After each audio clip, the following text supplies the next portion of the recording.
네, 오늘은 24일, 오늘 수요일에, 9월 24일에, 연세대학교 창립 140주년을 맞아서 컨퍼런스에서 의학의 현재와 미래라는 아주 거창한 무거운 제목으로 제가 발표를 하게 됐습니다. 그래서 그 발표하려는 내용을 잠시 공유하려고 그렇게 합니다. 어, 사실 상당히 그 부담 가는 발표 내용인데, 어쨌든 뭐 최대한 이제 준비를 잘 해서 발표를 해야 될 그럴 입장도 있습니다. 어,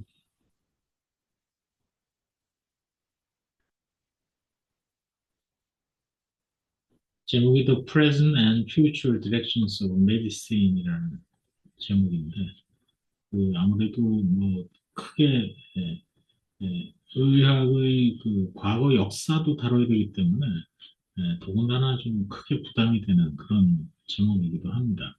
예, 그래서 이제 더 지금 많이 고민을 하고 있습니다만, 어쨌든 뭐 오늘 좀 뭐 간단히 이 소개를 좀 해드리도록 그렇게 예, 하겠습니다. 한번 화면을 공유해가지고 지금 보여드리면서 일단 시작을 하는데, 어, 전체적으로 한 30분에 걸친 긴 내용의 그 발표 자료가 되겠고, 그 내용에 있어서는 어, 그 지금 생각에는 이제 당연히 영어로 지금 뭐 발표를 해야 된다고 하기 때문에 뭐 할 수 없이 영어로 해야 되는 그런 상황이기도 합니다.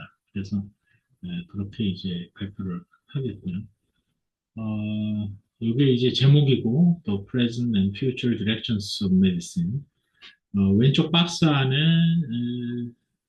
처음에 시작부터 의학은 어디서부터 왔는가, 지금 어디에 있는가, 미래 어디로 가야 되는가, 이렇게 하겠다는 얘기. 그리고, 개인적인 얘기, 상당히 큰 영광적인 자리이고, 연세대학교 시절, 미시간 대학 시절이 떠오르고, 밑에 박스에는 제가 오래전부터 고민하고 현직에서, 복지부에서도 고민했던, 과연 사람이 사람을 창조하는가?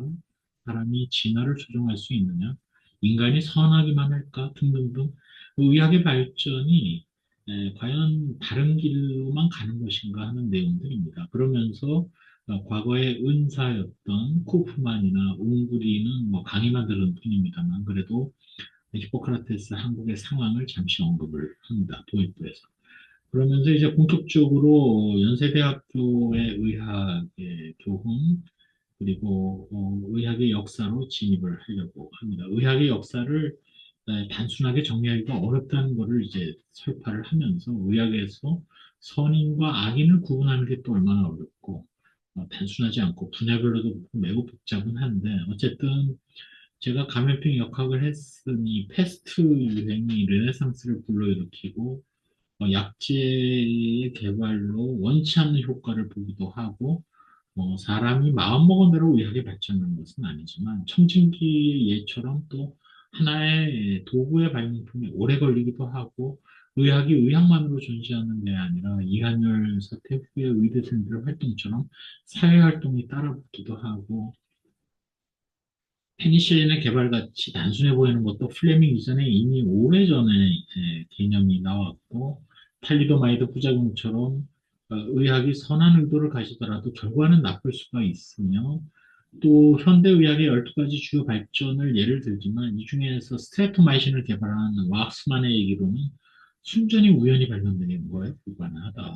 mRNA 백신 개발도 카탈린 카리코와 드로아이스만이 우연히 만나지 않았으면 어떻게 될 뻔했겠느냐는 얘기를 하려 합니다. 결국은 의학의 발전이 정치도 관련이 되고 노벨 생리의학상을 봐도 어느 한 부분 소홀히할 부분이 없는데 감염병도 두 창을 박멸을 했다고 하지만 그 이후에 여러 가지 어려움을 겪고 있지 않느냐.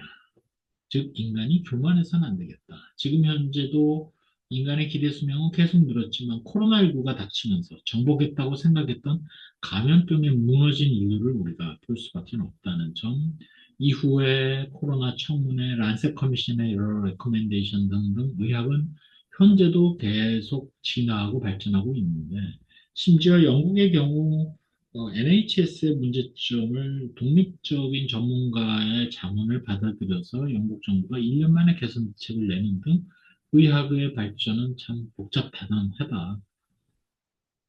세계 각국이 의학의 발전에, 의료의 발전에 있어서 계속해서 OECD 국가들과 비교하면서 가는 경우도 있고, 우리나라 같은 경우도 환자의 진료가 의사들과 정부의 충돌에 의해서 피해를 보기도 하고, 미국 같은 경우도 여러 정치적인 이유로 R&D 예산을 삭감하는데, 반대로 감염병 관리 자체가 인류의 생활에도 영향을 주어서 거리 두기가 인류 문명에 있어서 비접촉 문화를 발전시키기도 하고, 그러는 가운데 마이크로 플라스틱과 같은 인간의 건강을 위협하는 요인들이 등장하고, 심지어는 백신에 대한 불신 등이 CDC 앞에서의 총독으로 나타나기도 한다는 얘기를 하겠습니다. 그러면서 현재는 인류에 있어서 의학의 발전이 혁명적인 단계이다.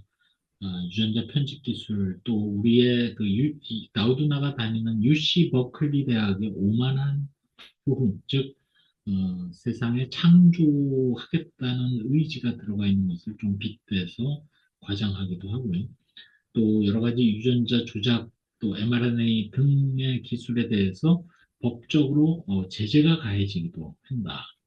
빅데이터가 또 mRNA가 우리 인류의 건강을 또 발전시키지만 AI가 등장하기도 하고, 미래에는 과연 AI가 우리의 주치의가 되는 것인가 등등등, 빅데이터 아래에서 물론 기술적 발전으로 CAR-T 치료라든지 백신도 캔서 백신도 개발이 됩니다만, 더 나아가서는 뇌와 소프트웨어 사이에 여러 가지 인터페이스가 생겨서 기술적으로 수많은 발전이 이루어진다. 그리고 더군다나 그러면서 인간은 수명을 연장해야 하는데 여러 기술적, 학문적 발전, 독재자들 세 명의 대화 중에 장수에 대한 욕망들, 그러면서 과연 그럼 우리 이제 미래는 어떻게 될 것이냐. 미래에 아마 의학은 더 발전해서 병원이 아니라 우리 가정으로 몸 안으로 들어오고, 우주의학 같이 아마 분야별로도 끊임없이 발전하면서 비대면 또 우리의 메모리를 자극해서 우리의 정신 건강을 또 더 좋게 할지도 모르고, 더 이상 동물 실험이라든지 이런 게 아니라 디지털로, 또 영상으로, 우리의 메모리로 또 다른 세계에서 우리의 건강을 지켜주려고 할지 모르는데, 이렇게 기술 발전만 생각하다 보면 본질적인 문제로 다시 돌아오게 된다. 과연 사람이 사람을 창조하느냐? 영원 불멸이라는 것이 사람한테 좋기만 한 것이냐? 사람하고 기계의 차이점이 도대체 뭐냐? 찰스 다윈이나 도킨스나 나우두나나 이런 기술들을 발전시키는 사람들, 결국은 미래에는 그러면 의료에 있어서 결국 AI가 우리의 로봇에 의한 미래인가? 결국은 점점점 이러한 기술 발전이 우리를 좀 더 휴머니티, 인간이 무엇인가를 다시 생각하게 하는 것은 아닌가. 의료기술의 발전으로 유전자 편집이 만약 엘리트 그룹을 만들어내지 않겠는가. 이 모든 게 결국은 우리로 하여금 더 복잡한 미래로 가게 하는데, 대표하는 저로서는 의학이 홀로 가서는 안 된다는 것이죠.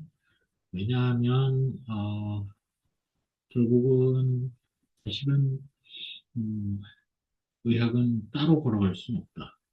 의학은 여러 학문들과 함께 합쳐져서 가야 되고, 그러는 가운데 기술적 발전뿐만 아니라 해답을 얻어야 된다는 게 이제 제 얘기고, 그래야만 연세 의대의 교훈에 적합한 그런 아마 우리 공인의 결과가 나올 것이고, 그걸 토대로 해서 한국뿐만 아니라 세계의 의학의 길을 우리가 제시하면, 그것이 그곳에 바로 의학의 미래가 있다는 것이 제가 발표하는 내용의 요지이기도 합니다.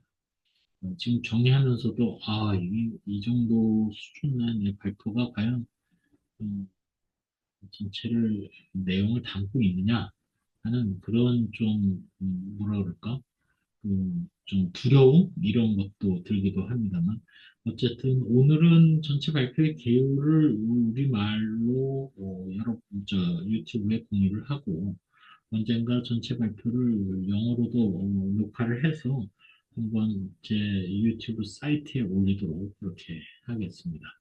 네, 발표를 앞두고 개요에 대한 설명을 공유를 합니다. 두려움 속의 발표일을 기다리겠습니다. 감사합니다.